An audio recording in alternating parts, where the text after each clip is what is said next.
Olá, olá, olá, tá começando agora mais um Café Terapia comigo, Lari Marola. E hoje eu quero trazer para você uma pergunta logo de cara. Como que você abre o seu pote de manteiga, de margarina, de requeijão, enfim, todos aqueles que tem aquele lacre? Lari, vai ser a pergunta mais estranha, por que você tá falando isso? Sabia que a forma como você abre esse pote de manteiga, margarina e requeijão diz muito sobre você?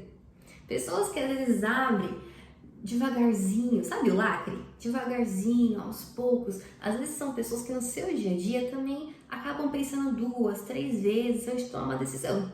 Às vezes as pessoas que nunca tiram aquele pote, que nunca tiram aquele lacre, podem esconder ali alguma sensação de escassez, de medo da falta, ou então ficam paralisadas diante de desafios. E percebe? Porque estão sempre ali mantendo aquela segurança que existe dentro do pote da margarina. E aquelas que tiram de uma vez e jogam no lixo, podem ser que no seu dia a dia são muito intensas e tomam uma decisão, pá, 8 ou 80.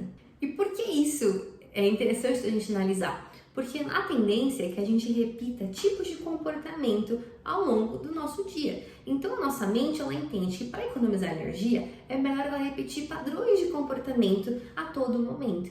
E isso com tudo, desde com pote de margarina até grandes decisões da nossa vida. Quando alguém me procura tentando mudar algum hábito, algum comportamento, ou então coisas da sua rotina, eu sempre falo isso, começa pequeno, começa nas pequenas coisas, naquelas que às vezes a gente deixa passar desapercebido. Porque quando a gente começa a mudar as pequenas coisas, lá na frente também sofre um impacto. E às vezes é muito mais tranquilo fazer essa transição, essa mudança nas pequenas coisas do que de forma radical. Pá! Tudo de uma vez. Porque pode ser muito mais traumatizante. Lembra, não é só aquele comportamento, não é só aquele hábito, mas uma cadeia de comportamentos, de padrões, de hábitos que estão inseridos na nossa vida. E a nossa vida, gente, ela é feita disso. Comportamentos, hábitos que viram rotina.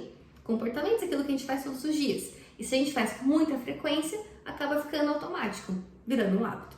E vários hábitos juntos se transformam em rotina. Por mais que você fale, eu odeio rotina, você tem uma rotina. Existe uma forma que você opera. Existem métodos que você faz, por mais que eles sejam espontâneos, existem métodos que você faz que te colocam ali no eixo de segurança. Porque senão, se não tivesse isso, se a vida fosse uma zona, uma bagunça, como que fica a ansiedade?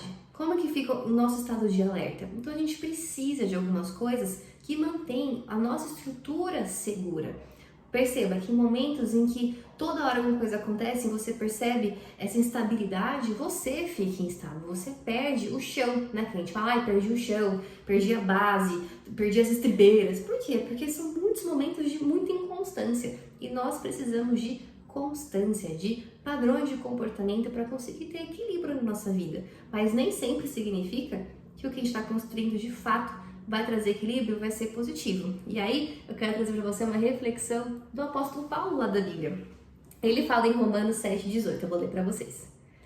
Sei que nada de bom habita em mim, isto é, minha carne, porque tenho o desejo de fazer o que é bom, mas não consigo realizá-lo. Pois o que faço não é o bem o que eu desejo, mas o mal que eu não quero fazer, esse eu continuo fazendo.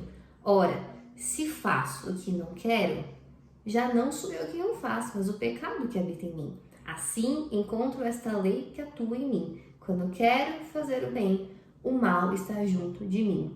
Então aqui ele ilustra essa incongruência que muitas vezes nós, seres humanos, temos. Por mais que a gente pense uma coisa e queira fazer algo, tem sempre um sabotador dentro da gente que às vezes atrapalha.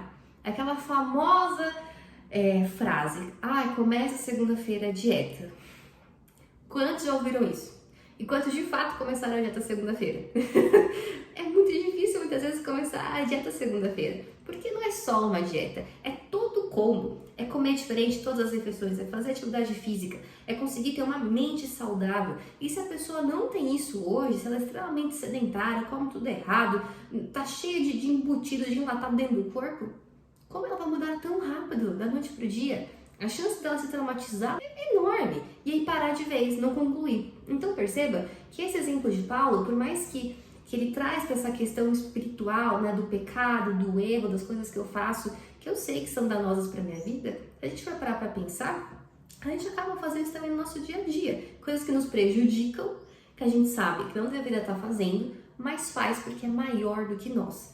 Então, quando eu estou falando de mudança de comportamento, de hábitos de rotina, lembra disso, deixa eu começar pequeno, deixa eu entender qual que é o padrão de comportamento que eu quero mudar e como será que ele se aplica em pequenas coisas da minha vida até as grandes. Padrões de pensamento, de comportamento, atitudes, reações, coisas que talvez vieram de traumas que eu passei e até hoje estão atuantes na minha vida. Por isso que a terapia é uma ferramenta tão interessante para quem quer buscar autoconhecimento e mudança, porque ela te ajuda a resgatar tudo isso, desde lá de trás até hoje em dia. E aí, quando você começa a ter consciência desses padrões de comportamento, as recompensas que você tem em cada um deles, você também se dispõe à mudança. Lembrando que todo comportamento, todo hábito que a gente constrói tem uma recompensa por trás, por pior que seja. Tem uma recompensa, tem um prazer que a gente acaba tendo. Toda fuga, toda busca por prazer imediato tem uma recompensa. Assim como alguém que é super regradinho tem uma recompensa por trás. Às vezes a recompensa, ela de fato não vai nos levar para onde a gente quer ir. É só momentânea. Mas tem outras recompensas que são duradouras, que pode demorar um pouquinho para aparecer, mas quando aparece, ela é duradoura. Ela fica perpetuando na nossa vida. E eu quero te dar uma atividade prática para você fazer hoje. Qual que é, Lara? Eu quero que você de verdade escreva quais são os hábitos ruins que você observa na sua vida. Escreve livremente.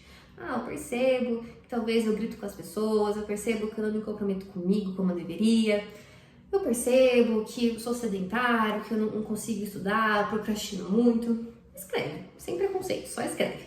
Depois você vai escrever do lado de cada hábito ruim, hábitos bons que você gostaria de fazer, o oposto. Então, para cada hábito ruim, o oposto dele, que seria o bom. Quando você vê esse hábito ruim, qual é a recompensa que você tem? E lembra, sempre tem uma recompensa. Investiga, observa qual é a recompensa, porque às vezes é tão momentânea que você nem se dá conta, mas continua fazendo porque é viciante. Mas eu quero que você observe qual é a recompensa momentânea que você tem. E aí, para esse hábito bom que você quer instalar na sua vida, qual é a recompensa que ele também vai ter?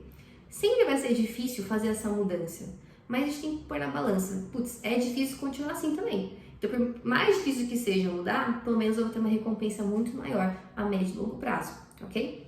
Mas aí, quando você tiver isso no papel, tanto os hábitos ruins e recompensas, quanto os hábitos bons e recompensas, eu quero que você veja que por mais difícil que seja, um vai sempre te deixar no lugar que você está hoje e o outro vai te levar para um lugar melhor. E quando te levar para um lugar melhor, quem são as pessoas que vão ser também beneficiadas disso? Às vezes sua família, às vezes pessoas do seu trabalho, da sua comunidade religiosa, você mesmo.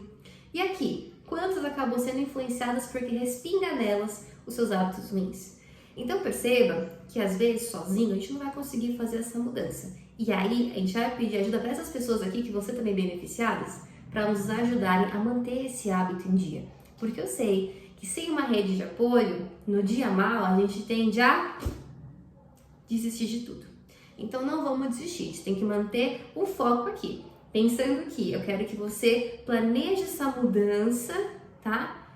Pensando no dia mal, os imprevistos, no que pode acontecer e sempre aos poucos, todo dia fazendo um pouquinho. Ao invés de amanhã você se matricular na academia e ficar fazendo 2 horas de exercício para um dia seguinte nem levantar da cama, você vai num dia e se matricula. No outro você faz 5 minutos de esteira e vai embora. No outro você faz 5 minutos de esteira e mais uma série de agachamento e vai embora. E aí você vai fazendo de forma gradual, de forma gradativa, até que o seu corpo se acostume àquela nova rotina, àqueles novos hábitos, sem ser algo traumático, mas algo natural.